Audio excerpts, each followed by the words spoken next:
जय हिंद यारो। आपका एक बार फिर से स्वागत है आपके अपने YouTube चैनल एग्जाम अफेयर्स में, जहां आज हम पढ़ने जा रहे हैं अरिथमेटिक प्रोग्रेशंस, यानी ये 10वीं क्लास का टॉपिक है, 10th क्लास का। और इसे हिंदी में बोले तो हम बोलेंगे समांतर श्रेणियां। ठीक है, समांतर श्रेणियां। तो मैं आपको एक सरल भाषा में समझाता हूं कि समांतर श्रेणी का मतलब क्या है। यहाँ पे समांतर श्रेणी का मतलब ये है कि मान के चलिए कि 10 स्टूडेंट, ठीक है, स्टूडेंट की संख्या कितनी है? 10 है। 10 है यानी इस 10 को हम क्या लिख सकते हैं? n नंबर्स लिख सकते हैं। मान के चलिए n नंबर्स ऑफ स्टूडेंट है किसी क्लास में, और ऐसे पोजीशंस पे बैठे हुए हैं बच्चे।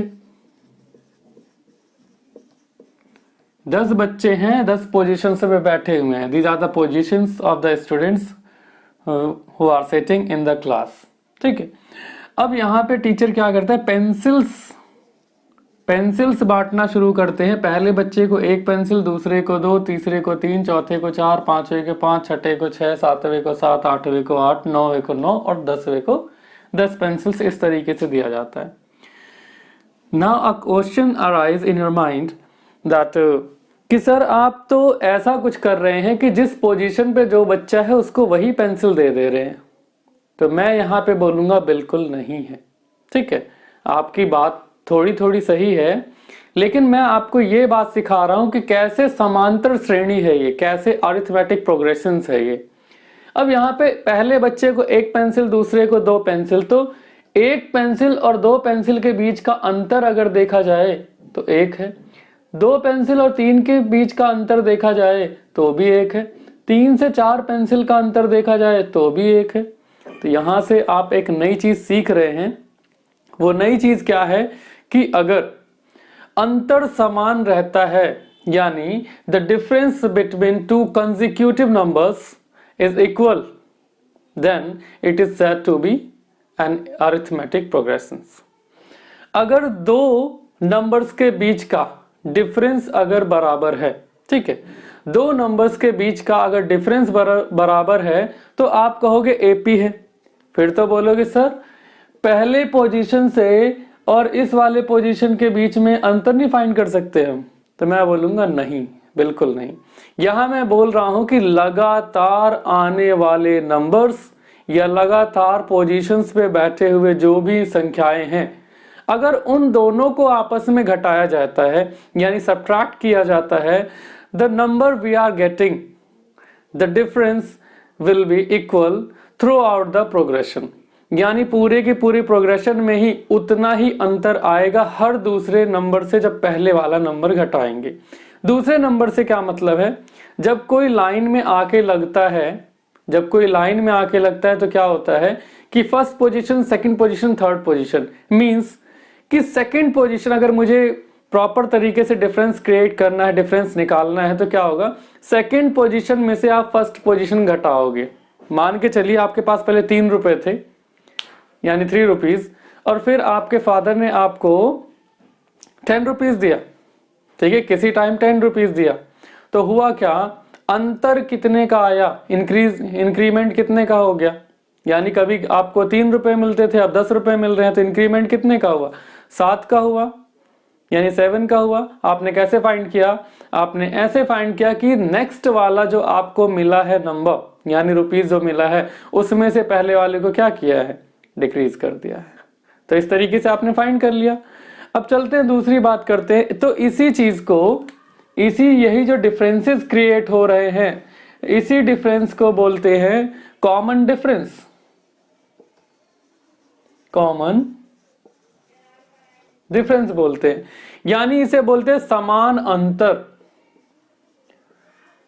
समान अंतर यानी अंतर बराबर है। यहां इसीलिए टॉपिक भी इसका ही है, अरिथमेटिक प्रोग्रेशन, यानी अंतर समान हो रहा है हर एक जगह पे। ठीक है, होप कि आपको समझ में आ रहा होगा। चलिए अब इसे थोड़ा बड़े पैमाने पे देखने की कोशिश करते हैं, इन अ बिग पिक्चर।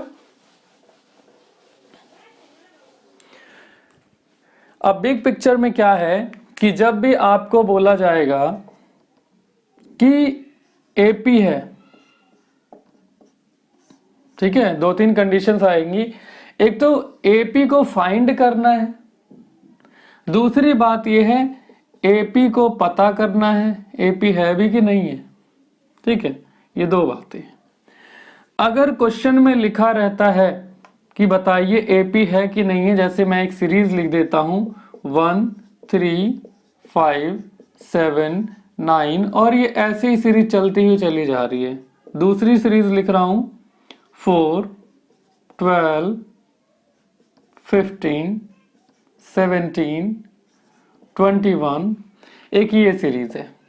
ठीक है, अब यहाँ पे हमें ये देखना होगा, अगर पहले सीरीज के हिसाब से अगर मैं बात करूं तो मैंने बोला सेकंड वाले में से पहले वाले को घटाया जाएगा, यानी 3 में से जब आप 1 घटाएंगे तो आपको कितना मिलेगा 2।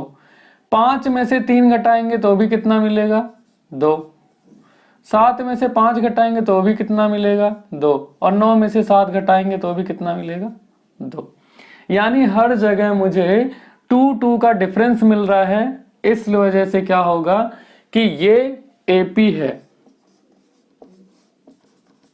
ठीक है, एपी है, अरिथमेटिक प्रोग्रेशन है। जरा दूसरे कंडीशन पे नजर मारते हैं। 12 में से 4 को घटाया 8, 15 में से 12 को घटाया 3, 17 में से 15 को घटाया 2, 21 में से 17 को घटाया कितना बनेगा 4 बचेगा। अब यहां देख रहे हैं ये जो डिफरेंस क्रिएट हो रहा है, ये डिफरेंस खुद में ही इक्वल नहीं है। अगर ऐसा अनइक्वल डिफरेंस पाया जाता है तो आप बोलेंगे ये एपी नहीं है, ये एपी नहीं है, नो एपी, ये एपी था। ठीक है, अब बात कर लेते हैं, जरा बेसिक पे आते हैं, धीरे धीरे बेसिक पे आते हैं कि कैसे हम समझे कि हाँ भाई एपी है, एपी का फर्स्ट टर्म है, सेकंड टर्म है, थर्ड टर्म होगा।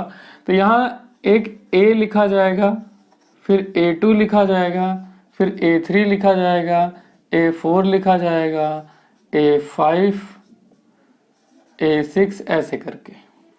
अब यहाँ पे ये देखो कि यहाँ A लिखा हुआ है, तो या तो इसे A1 लिखो या A लिखो, बात बराबर है। यानी इसे बोलेंगे फर्स्ट टर्म यानी पहला पद, किसी एपी का पहला पद। और ये पद माइनस में भी हो सकता है, माइनस में नहीं भी हो सकता है, यानी पॉजिटिव भी हो सकता है एज वेल एज नेगेटिव भी हो सकता है। Second term, third term, fourth term, fifth term, six term, ऐसे करते करते मान लीजिए एक टर्म ऐसा आता है A20 और ये एपी यहीं पे खत्म हो जाती है A20 पे, तो इसे हम बोलेंगे लास्ट टर्म। ठीक है, लास्ट टर्म। अब जो नंबर्स हैं यानी पोजीशंस हैं, तो हमें स्मॉल n से डिनोट करेंगे। n माने होता है पोजीशंस, यानी एक तरीके से इसे नंबर ऑफ टर्म्स, यानी कितने नंबर पे है। अब देखो यहाँ पे नंबर खुद ब खुद बता रहे हैं, जो नीचे सबस्क्रिप्ट में नंबर लिखे हुए हैं, इसका मतलब ये नंबर ऑफ टर्म। अगर मैं बोलता हूँ A5 का मतलब क्या है, फिफ्थ पोजीशन में बैठे हुए नंबर की वैल्यू। A5 का मतलब क्या है कि फिफ्थ पोजीशन पे बैठे हुए नंबर की वैल्यू उसकी क्या होगी, तो वो वैल्यू को हम फाइंड करेंगे। जरा हम एक AP लिखते हैं, उसके बाद देखते हैं क्या निकल के आता है। 2 4 6 8 10 12 14 ऐसे करके AP चलता जा रहा है। ठीक है, ऐसे करके AP चलता जा रहा है। तो मैं अगर फर्स्ट टर्म को देखूं, यानी A इक्वल्स टू कितना हो गया 2। कॉमन डिफरेंस यानी सारवांतर जो निकल के आएगा, क्या बताया था, सेकंड वाले टर्म में से फर्स्ट वाला टर्म, सेकंड वाले टर्म में से फर्स्ट वाला टर्म, सेकंड वाले टर्म में से फर्स्ट वाला टर्म। तो देखते ही पता लग रहा है कि A2 माइनस A1 बराबर क्या हो जाएगा, 4 माइनस 2 इक्वल्स टू 2 हो जाएगा। यानी जो D की वैल्यू आई है, D मतलब कॉमन डिफरेंस, D मतलब कॉमन डिफरेंस यानी सार्व अंतर, यानी हर जगह वही अंतर रहेगा, यानी 2 है वो। ठीक है, A मिल गया, D मिल गया। तो यहीं से एक फॉर्मूला क्रिएट हो जाता है AN का। यानी जब हम अगला वाला टर्म लिख रहे हैं तो क्या हो रहा है हमारे साथ कि अगला वाला टर्म कैसे आ रहा है कि पहले वाले टर्म में D की वैल्यू जोड़ दी है, यानी A प्लस D कर दिया है। ठीक है, a प्लस डी कर दिया। दूसरे वाले टर्म की वैल्यू बता रहा हूं, पहले वाले टर्म में d की वैल्यू तो जोड़ी गई है, 2 में 2 जोड़ा 4 आ गया। लेकिन 6 कैसे आया होगा, यानी 6 कैसे आया होगा? अगर मैं 2 से 6 की बात करता हूं, 2 से 6 की बात करता हूं, तो 2 तो था ही, लेकिन बढ़ कितना गया, यानी 4 नंबर इंक्रीज कर गया है। तो 4 नंबर अंतर कितने का है, 2 का, यानी 2 को 2 से मल्टीप्लाई कर दिया है। तो अगर मैं 6 लिखना चाहूं तो मैं लिखूंगा a प्लस 2d। a तो रहेगा ही रहेगा, बेस तो रहेगा ही रहेगा, लेकिन 6 कब आया होगा, जब कॉमन डिफरेंस का 2 गुना उसमें ऐड कर दिया गया होगा। इसी तरीके से अगर आप फोर्थ टर्म देखेंगे तो फर्स्ट वाली टर्म में कॉमन डिफरेंस का 3 टाइम्स ऐड किया गया है, यानी 6 ऐड किया गया है, तभी तो जाके 8 बना है। तो एक फॉर्मूला निकल के आ जाता है a plus n minus 1 into D, n minus 1 into D. बच्चों समझने वाली बात यहाँ पे है कि अगर मान लीजिए ये 14 लिखा हुआ है, 1 2 3 4 5 6 7, यानी n की वैल्यू 7 है, मैं मान के चलता हूं a 7 की वैल्यू मुझे फाइंड करनी है, तो मैं क्या लिखूंगा, a प्लस n माइनस 1 यानी 7 minus 1 into D. 7 minus 1 into D, a का मतलब a, 7 में से 1 माइनस किया 6 आएगा, फिर d आएगा, यानी a प्लस 6d। a तो फिक्स रहेगा, उसमें d का 6 गुना और ऐड हो जाएगा। a फिक्स रहेगा यानी 2, और d का 6 गुना, d की वैल्यू कितनी है, 2 है, तो 2 6 जा कितना हो जाएगा, 12 हो जाएगा। जरा इन्हें कैलकुलेट करिए तो आंसर कितना आएगा, 14 आएगा, आंसर 14 आएगा। तो यहाँ पे ये एक जनरलाइज फॉर्मूला है कि किसी भी टर्म की आपको वैल्यू निकालनी है, तो जैसे मुझे a12 निकालना है तो आपके दिमाग में तुरंत आना चाहिए a12 निकालना है तो क्या वैल्यू फाइंड होगी इससे, कि a प्लस 11d। अगर a12 निकाल a प्लस 11d, a50 निकालना है a प्लस 49d, a60 निकालना है a plus 59d। Very simple, ठीक है, इस तरीके से ध्यान रखेंगे। अब हम जरा बात करते हैं दूसरी, कि अगर इसी में, मिटाने से पहले मैं बता देता, इसी में जो n की वैल्यू है, ठीक है, n की जो वैल्यू है अगर फ्रैक्शन में आती है, तुम खुद सोचो ना कि मैं बोलूं कि 30.5वें नंबर पे कौन बैठा है, तो ऐसी कोई पोजीशन होती है क्या कि 30.5वें नंबर पे कौन बैठा है? n हमेशा होल नंबर में होगा, n will always be in natural number, ठीक है, नेचुरल नंबर में होगा, हमेशा n की वैल्यू नेचुरल नंबर में होगी, ठीक है, not in fraction, not in fraction. हाँ, कहीं n की वैल्यू n बराबर 3/2 आ जाए तो आप बोलो सर इसकी वैल्यू बताइए, बिल्कुल नहीं होगा, क्योंकि जब आप पोजीशंस की बात करते हैं 1 2 3 4 5 6 ऐसे डिवाइड करेंगे तो ये आएगा 1.5 आएगा, यानी 1.5 आएगा। अब 1 के बाद तो 2 ही आता है ना, ऐसी कोई प्लेस वैल्यू थोड़ी बना रखी कि 1.5 की वैल्यू बताइए। तो यहां से ये सीखने को मिल रहा है कि n हमेशा एक नेचुरल नंबर होगा, n कभी भी फ्रैक्शन में हो ही नहीं सकता, ठीक है, समझ में आ रहा है आप लोगों के, n कभी भी फ्रैक्शन में हो ही नहीं सकता, और ना ही आपने लिखना है। ऐसा कहीं लिखा जाता है या कोई यार दोस्त आपके बोलते हैं n की वैल्यू 10/3 है, तो आप उन्हें तुरंत ही बोल सकते हैं कि n की वैल्यू 10/3 नॉट पॉसिबल, तो आपने गलत पढ़ा हुआ है, ठीक है, उसे ठीक करिए। अब चलते हैं आगे, कुछ क्वेश्चन सॉल्व करते हैं। जैसे एक एपी दिया हुआ है, एक एपी दिया हुआ है, क्वेश्चन नंबर 1 मान लेते हैं। इसमें पूछा find the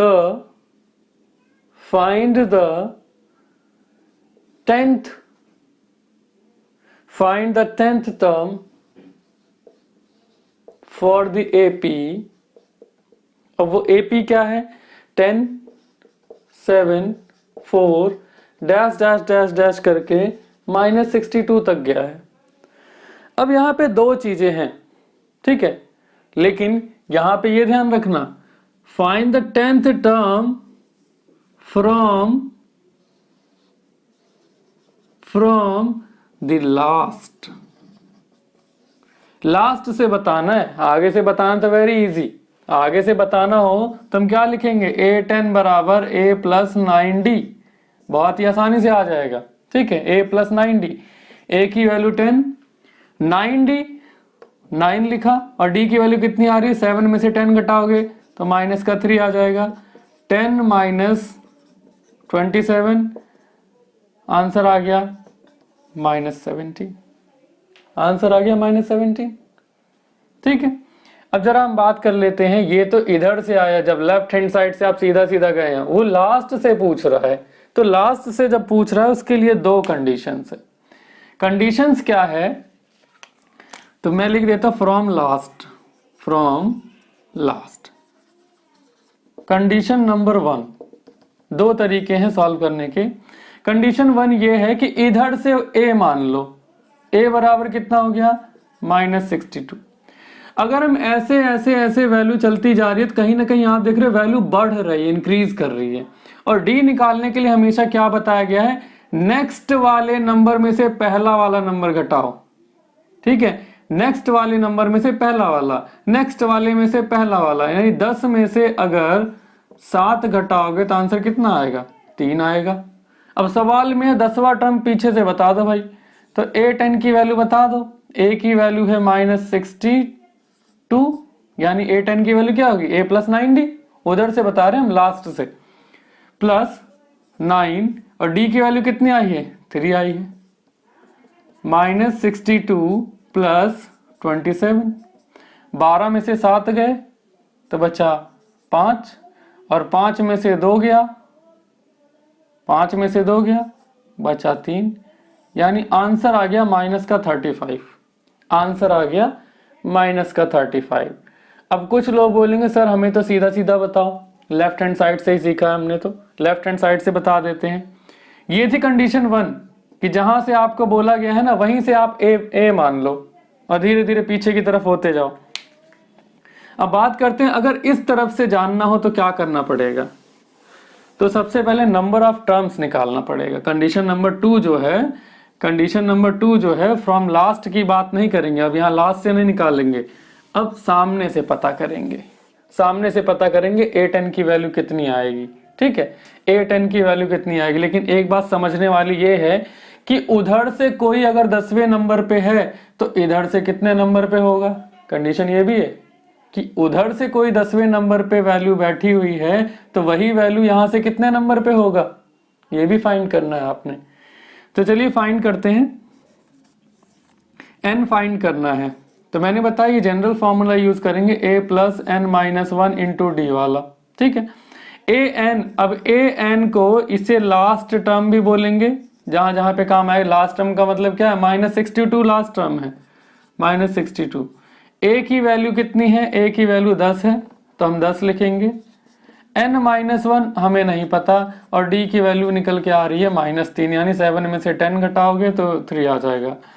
10 minus 3n plus 3, 10 में 3 जोड़ो, ठीक है, 10 में 3 जोड़ो और यहाँ माइनस करो, 10 में 3 जोड़ा तो 13 आ गया, -3n, और इधर लिखा हुआ है -62, और ये 13 इधर आएगा, -65 हो जाएगा, -75 हो जाएगा, ये इधर आएगा, -62 -13, तो ये बन जाएगा -3n। तो अब यहाँ पे वैल्यू जो निकल के आ रही है -75 बराबर ये हो जाएगा -3n, माइनस से माइनस कैंसिल, 3 1 जा 3, 3 2 जा 6, 3 2 जा 6 और 3 5 जा 15, यानी नंबर ऑफ टर्म्स जो निकल के आई हैं वो 25 है। यानी 10 से शुरुआत होती है AP और -62 पे खत्म हो जाती है। इट मीन्स वहां पे कितने नंबर हैं, 25 नंबर हैं ये, यानी यहां से यहां तक 25 नंबर कुल है। अब हमें निकालना है सर इधर से तो 10 टर्म्स पड़ जाते थे, इधर से 10 टर्म्स पड़ जाते थे, और उधर से कितना पड़ेगा, उधर से कितना पड़ेगा, यानी कुल मिला के 25 में से आप 10 घटाइए, 25 में से 10 घटाएंगे कितना आ जाएगा, 15 आ जाएगा। तो क्या 15th टर्म जो होगा, 15th टर्म जो होगा वही एपी है क्या? यानी इधर से 15 चलेंगे वही एपी है क्या? तब बोले 15 तो था ही, 10 उसमें से घटाया, तो इधर से 10वां टर्म तो वो पूछ रहा था ना, 10वां टर्म तो पूछ रहा था, यानी यहां से यहां तक कहीं तक 15 होंगे और यहां से यहां तक कहीं तक 10 होंगे, तो 10वें टर्म की तो वैल्यू उसे चाहिए ना, यानी इससे एक आगे वैल्यू हमें चाहिए, तो एक आगे +1 कर देंगे, यानी 16th वैल्यू चाहिए उसे, 16th वैल्यू चाहिए उसे। अब a प्लस यानी a16 की वैल्यू चाहिए उसे कुल मिला के, यानी हम वैल्यू को फाइंड करेंगे, a16 फाइंड करेंगे तो a + 15d हो जाएगा। a की वैल्यू है 10, 15 और इस तरफ से अगर d निकालेंगे तो -3 है, ठीक है। 10 लिखेंगे प्लस 15 3 जा 45 हो जाएगा, वो भी माइनस का, और उसमें से हम माइनस करेंगे, उसमें से हम माइनस करेंगे, किसको माइनस करेंगे? 10 - 45 इक्वल्स टू कितना आ जाएगा? -35 आ जाएगा। और आपने पिछली बार देखा था जब हम वैल्यू को फाइंड कर रहे थे लास्ट से 10वां टर्म, तो भी वैल्यू कितनी आई थी? तो भी वैल्यू -35 आई थी, ठीक है, तो भी वैल्यू -35 आई थी, ठीक है। तो होप कि समझ में आया होगा सभी के, और कॉपी में नोट कर रहे होंगे, और अगर नहीं भी समझ में आता है तो भी कमेंट कर सकते हैं, कमेंट के जरिए पूछ सकते हैं। और आपसे एक गुजारिश है कि आप अपने, अगर ये वीडियो जो है आप अपने सिर्फ 2 फ्रेंड्स को भी शेयर करते हैं और उनसे बोलते हैं कि इस वीडियो को सब्सक्राइब करिए और आगे तक पहुंचाइए, तो मुझे भी बहुत अच्छा लगेगा, और यहाँ पे इस चैनल पे ढेर सारे लोग मुझसे जुड़ेंगे, ठीक है, और ये जानकारी उन तक फैलेगी, और जिन्हें नहीं मिल पा रहा है मौका अच्छे से पढ़ने का, उन्हें पढ़ने का मौका मिलेगा। जय हिंद, जय भारत, मिलते हैं अगले वीडियो।